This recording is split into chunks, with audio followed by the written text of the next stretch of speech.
आज की वीडियो में हम जानने वाले हैं टॉप 10 एग्ज़ाम्स इन इंडिया, यानी ऐसे वो एग्ज़ाम्स जिनको क्लियर कर पाना बहुत मुश्किल है, जिनकी प्रिपरेशन में काफ़ी टाइम लगता है एंड काफ़ी ज़्यादा कंपटीशन है इन एग्ज़ाम्स में। So without any further do let's begin. सबसे पहले मैं आपको फॉर्मेट बता देता हूँ। हर एग्ज़ाम को हम 5 कैटेगरीज में डिवाइड कर रहे हैं: what, when, then syllabus, then qualification और eligibility and in the end scope और सैलरी। मेनली हम सैलरी पे वहाँ पे फोकस रखेंगे बिकॉज मॉनेटरी वैल्यू में अगर बात करेंगे तो ज़्यादा इम्पैक्ट पड़ेगा। तो नंबर 10 से अगर हम शुरू करें तो वो है CA के बारे में अगर हम बात करें तो it is for finance enthusiast and CA का मतलब होता है चार्टेड अकाउंटेंट।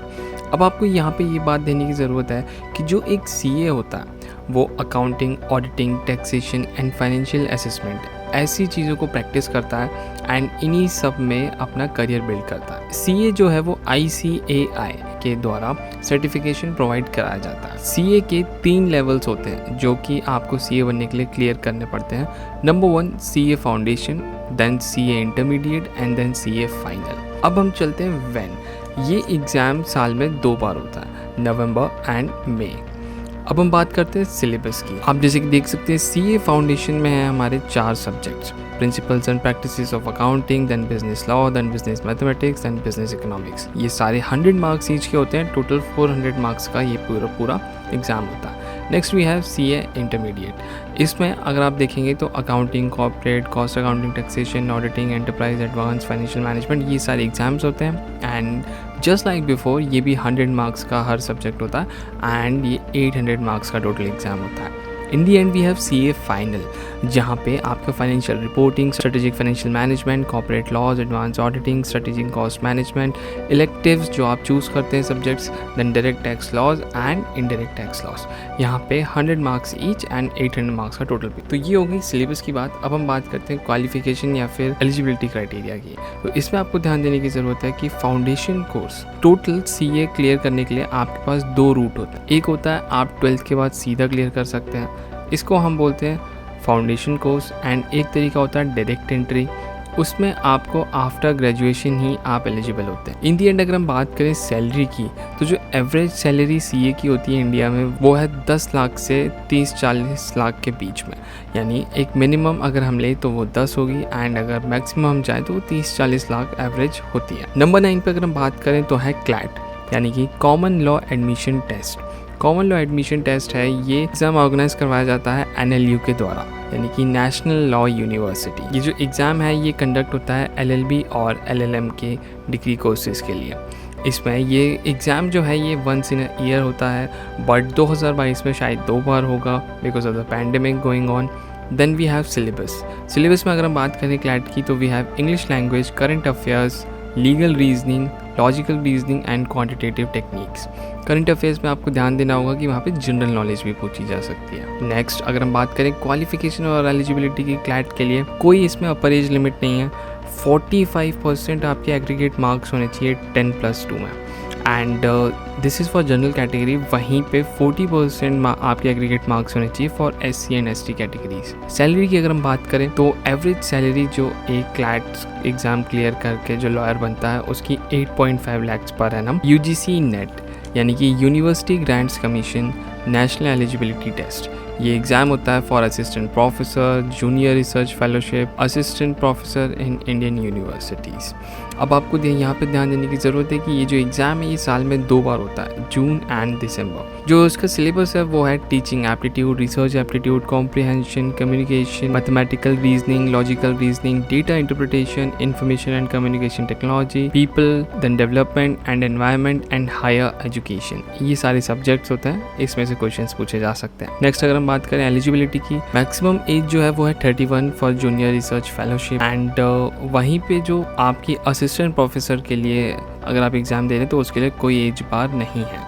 हाँ, आपको एक चीज़ ध्यान देने की ज़रूरत है कि इन दोनों एग्ज़ाम्स को लेने के लिए आपके पास एक पोस्ट ग्रेजुएट डिग्री होनी चाहिए। सैलरी की अगर हम बात करें तो एक प्रोफेसर की जो सैलरी होती है वो 67,000 पर मंथ वेरी करती है। नेक्स्ट अगर हम बात करें तो 7th नंबर पे है NID, NID यानी नेशनल इंस्टीट्यूट ऑफ डिज़ाइन का जो एग्ज़ाम होता है इसको बोलते हैं NID DAT यानी national institute of design aptitude test. ये जो एग्ज़ाम होता है ये होता है bachelor in designing and masters in designing के लिए। आपको ध्यान देने की ज़रूरत है कि ये जो एग्ज़ाम है ये साल में एक बार होता है। सिलेबस की अगर हम बात करें तो है drawing fundamentals, innovation in design, theme development, exercises on imagination, graphics and pictograms, then we have principles of composition, then design theory and etcetera. ये सब्जेक्ट आपको ध्यान से पढ़ने होंगे तभी एग्जाम आप क्लियर कर पाएंगे। एलिजिबिलिटी की अगर हम बात करें तो आप देख सकते हैं बैचलर ऑफ डिज़ाइनिंग के लिए आपकी जो एज लिमिट है वो इंडियन नेशनल्स के लिए होनी चाहिए 2002। ये जो एक्चुअली क्राइटेरिया दिया गया है ये 2022 और 2023 के एग्ज़ाम्स के लिए है। तो आपकी जो एज होनी चाहिए वो 2002 के बाद आप बॉर्न होने चाहिए। उसके बाद जो आपकी कैटेगरीज होंगी for Indian nationals, reserve categories हैं उनके लिए जो एज बार है वो है 1999 एंड वहीं सिमिलरली आप बाकी इंस्ट्रक्शन भी पढ़ सकते हैं। एजुकेशनल क्वालिफिकेशन की अगर हम बात करें तो आप देख सकते हैं अपनी स्क्रीन पे आपके पास 10+2 होना चाहिए एंड 2021 या 22 में चाहे वो कोई भी स्ट्रीम में हो सकता है, science, arts, commerce, humanities, stream यहाँ पे मैटर नहीं करती है। बस वो एक रिकग्नाइज बोर्ड ऑफ एजुकेशन से होना चाहिए, चाहे वो CBSE हो, IB हो, ICSE और ऐसे ही जितने बोर्ड्स होते हैं। एग्जामिनेशन की पॉइंट ऑफ व्यू से अगर हम बात करें बैचलर ऑफ डिज़ाइनिंग के लिए जो फाइनल एग्जामिनेशन चल रहा होगा आपका 10+2 का, एंड वहीं पे सिमिलरली अगर हम मास्टर ऑफ डिज़ाइनिंग की बात करें यहाँ पे सिमिलर क्राइटेरिया है, बस एज बार में लिमिट है बिकॉज मास्टर ऑफ डिज़ाइनिंग एक पोस्ट ग्रेजुएट डिग्री है। तो यहाँ पे अगर आप देखेंगे तो जो एज बार रखा गया है वो है 1992 फॉर जनरल कैटेगरी एंड वहीं रिजर्वेशन कैटेगरीज के लिए इट्स 1989 एंड वहीं पे जो डिसेबल पीपल हैं उनके लिए इट्स 1987 एंड जो फॉरेन नेशनल्स हैं उनके लिए इट्स 1992। एजुकेशनल क्वालिफिकेशन यहाँ पे सिंपल फिर वही है, आप देख सकते हैं bachelor degree of minimum 4 year duration in any specialization after 12th standard और इक्विवेलेंट टू 12th स्टैंडर्ड, यानी कि 12th के बाद आपने कोई भी कोर्स किया हो जो कि एक 4 साल की डिग्री हो, चाहे कोई भी स्पेशलाइजेशन में आप इस एग्ज़ाम को अटैम्प्ट कर सकते हैं। नेक्स्ट वी हैव चाहे आपके पास कोई डिप्लोमा हो 4 साल का, फिर चाहे वो design, fine arts, applied arts, architecture इन सब में हो तो भी आप इसमें अप्लाई कर सकते हैं। And in the end we have अगर आपके पास 3 साल की बैचलर्स डिग्री है चाहे कोई भी स्पेशलाइजेशन में तब भी आप ये एग्ज़ाम देने के लिए एलिजिबल हैं। NID का जो लास्ट पॉइंट है वो है सैलरी एंड अगर हम एवरेज सैलरी की बात करें तो वो है 21 lakhs पर एनम एंड जो NID एग्ज़ाम्स क्लियर करके अच्छे खासे डिज़ाइनर्स बनते हैं उनकी जो सैलरी वेरी करती है वो करती है 10 लाख से 50 लाख के बीच में। Moving on to the next category on number 6 we have NDA यानी कि नेशनल डिफेंस एकेडमी जो कि एग्ज़ाम होता है और जो कि UPSC कंडक्ट करवाता है यानी कि union public service commission. And ये जो एग्ज़ाम होता है ये जो इंडियन आर्म फोर्सेस हैं यानी कि Indian army, Indian navy and Indian air force, इन तीनों फोर्सेस के लिए ये एग्ज़ाम कराया जाता है। ये एग्ज़ाम क्लियर करने के बाद आपको इंटरव्यू क्लियर करना पड़ता है जो कि हर एग्ज़ाम्स में होता है, बट इसका जो इंटरव्यू है वो थोड़ा सा ट्रिकी होता है बिकॉज यहाँ पे SSB बोर्ड के आगे आपको रखा जाता है लगभग 1 हफ्ते के लिए यानी कि सर्विस सिलेक्शन बोर्ड, एंड वो आपको अच्छे से परखते हैं वहाँ पे, तब जाके वो फाइनल आपका वहाँ पे रिजल्ट डिक्लेयर होता है, रिटन प्लस इंटरव्यू। ये एग्ज़ाम 2 बार होता है साल में एंड सिलेबस में आपके पास मैथमेटिक्स होती है एंड जनरल एबिलिटी टेस्ट होता है। मैथमेटिक्स जो होती है वो होती है 300 मार्क्स की एंड जनरल एबिलिटी जो टेस्ट होता है वो होता है 600 मार्क्स का। एलिजिबिलिटी जो होती है वो होती है unmarried female and male candidates. Upper age limit जो बार रखा गया है वो है 18.7 एंड जो लोअर एज बार है वो है 15.7। आर्मी विंग की अगर हम बात करें तो आपको सिर्फ 10+2 की एजुकेशनल क्वालिफिकेशन की ज़रूरत है। वहीं पे अगर आप एयरफोर्स और नेवी में जाना चाहते हैं NDA के थ्रू तो आपके पास फिजिक्स एंड मैथ्स होना बहुत ज़रूरी है। सैलरी की अगर हम बात करें तो आप देख सकते हैं रैंक वाइज यहाँ पे अलग अलग सैलरीज हैं, बट आपको एक ही समझने की ज़रूरत है कि जब आप इस एग्ज़ाम को क्लियर करते हैं ये सिर्फ आर्मी रैंक्स की सैलरी है। तो अगर आप देखेंगे यहाँ पे आप एयरफोर्स और नेवी का भी यहाँ से सिमिलरली एग्जाम्पल ले सकते हैं। जब आप एक न्यूली रिक्रूट होंगे तो आप लेफ्टिनेंट पोजीशन से ज्वाइन होंगे जिसे हम लेफ्टिनेंट भी कहते हैं, तब आपकी जो बेसिक पे होगी वो होगी 56,100 एंड जो आपकी सैलरी होगी वो होगी 56,100 और वेरी करेगी 1,77,000 plus 1,77,500 depending on the bonuses and extra amount that you will be getting while you are on the field. For example, कुछ special allowances होते हैं जब आप कोई एक difficult जगह पे सर्व कर रहे होते हैं। Moving on to the next category, on 5th position we have NEET. NEET यानी National Eligibility and Entrance Test। 2016 में एक सुप्रीम कोर्ट की हियरिंग आई थी, उसके बाद जो AIPMT एग्ज़ाम होता था, all India pre medical test, उसको कन्वर्ट करके बोल दिया था कि जो नीट है वही होगा इन स्टूडेंट्स के लिए एंड इसी के थ्रू मेडिकल कोर्सेज यानी MBBS में एंट्री मिलेगी स्टूडेंट्स को। ये जो एग्ज़ाम होता है ये ऑब्वियसली आप समझ गए होंगे, ये डॉक्टर बनने के लिए होता है एंड ये साल में एक बार होता है एज ऑफ नाउ, बट इस पर बात चल रही है साल में 2 बार कराने की।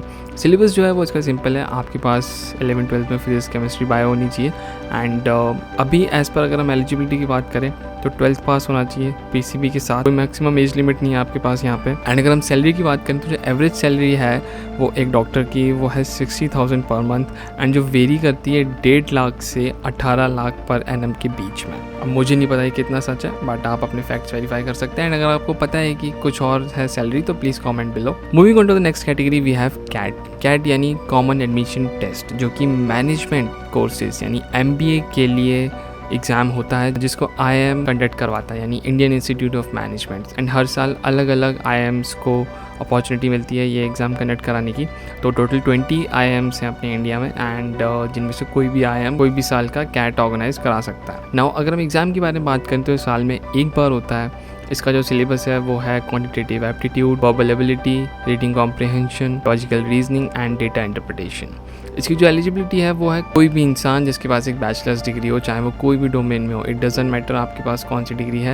एंड देन वी हैव, अगर हम सैलरीज़ की बात करें तो जो IIMs हैं हमारे, उनकी जो सैलरी वेरी करती है वो करती है 12 लाख पर एनम से 1.5-2 करोड़ रुपए पर एनम। एंड वहीं पे अगर हम नॉर्मल कॉलेजेस की बात करें जो IIM के लेवल के नहीं हैं, उनकी जो सैलरी वेरी करती है वो करती है 6 लाख पर एनम से 30 लाख पर एनम के बारे में बात करने जा रहे हैं। तो नंबर 3 पे जो है इट इज़ गेट यानी graduate aptitude test in engineering. GATE जो एग्ज़ाम होता है ये PG कोर्सेज के लिए होता है इंजीनियरिंग एंड साइंस डोमेन में। ये साल में एक बार होता है। सिलेबस आप देख सकते हैं, इसमें काफ़ी सारे डिफरेंट सब्जेक्ट्स होते हैं। आप एक पर्टिकुलर सब्जेक्ट्स को लेके जो आपके डोमेन को मैच कर रहे होते हैं आप उनमें एग्जाम्स देते हैं। वहीं पे अगर हम एलिजिबिलिटी की बात करें गेट की, तो आपको पता होना चाहिए आप इंजीनियर या फिर technology, architecture, science and arts, इनमें से आप किसी भी फील्ड में ग्रेजुएट होने चाहिए। एंड या जो यहाँ पे फाइनल ईयर स्टूडेंट्स हैं वो भी अप्लाई कर सकते हैं गेट एग्जाम देने के लिए। नंबर 2 की अगर हम बात करें तो वो है IIT यानी इंडियन इंस्टीट्यूट ऑफ टेक्नोलॉजी, जिसके लिए एग्जाम जो कंडक्ट होता है वो होता है JEE mains and JEE advance यानी जॉइंट एंट्रेंस एग्जामिनेशन। ये एग्जाम 2 फेजेस में होता है, मेंस एंड एडवांस, जहाँ पे आपको मेंस क्लियर करना पड़ता है पहले एंड फिर एडवांस क्लियर करना पड़ता है। ये एग्जाम साल में 2 बार होता है। इसके लिए सिलेबस रिक्वायर्ड है वो है PCM यानी कि फिजिक्स केमिस्ट्री मैथ्स एंड जो इसकी एलिजिबिलिटी है वो है 10+2। और बट यहाँ पे एक कैच है, आपके जो रिजल्ट होंगे, मार्क्स होंगे वो 75 परसेंटाइल से ज़्यादा होने चाहिए, तब जाके वो कंसिडर होंगे। एंड इन दी एंड जो इस कैटेगरी में है वो है सैलरी। तो जो एक एवरेज IIT की सैलरी होती है वो होती है 10 से 20 लाख रुपए के बीच में पर एनम। नंबर 1 पे आप अभी तक गेस कर चुके होंगे, इट इज़ UPSC जो IAS वगैरह के लिए एग्जाम्स होता है। यूनियन पब्लिक सर्विस कमीशन यहाँ पे एग्जाम कंडक्ट कराता है for IAS, IFS, IRS, IPS and काफ़ी सारे और भी होते हैं, जैसे कि Indian administration services, Indian foreign service, Indian police service and Indian revenue service. ये एग्ज़ाम सबसे टफेस्ट एग्ज़ाम माना जाता है इंडिया का। एंड अगर आप नहीं मानते तो आप किसी से भी पूछ सकते हैं। ये एग्ज़ाम साल में एक बार होता है। इसका जो सिलेबस है वो जनरल स्टडीज़ एंड CSET यानी सिविल सर्विस एप्टीट्यूड टेस्ट जो बाद में होता है। And then we have eligibility. तो इसमें आपको टोटल 6 अटैम्प्ट्स मिलते हैं 32 साल तक जनरल कैटेगरी के लिए। वहीं पे जो मिनिमम एज रखी गई है वो रखी गई है 21 साल। जो एवरेज सैलरी होती है इन कैंडिडेट्स की वो होती है 56,000 से 1.5 लाख रुपए के बीच में। Very good. तो गाइज ये थे इंडिया के टॉप 10 टफेस्ट एग्जाम्स जो मैंने अपनी रिसर्च करी, उसके अकॉर्डिंग मुझे ये लगे। अगर आपके अकॉर्डिंग सीक्वेंस कुछ और होना चाहिए या आपको लगता है कोई एग्जाम मैंने मिस कर दिया, so please don't forget to mention in the comments below. मैं आपसे मिलूंगा नेक्स्ट वीडियो में, तब तक के लिए बाय बाय, टेक केयर।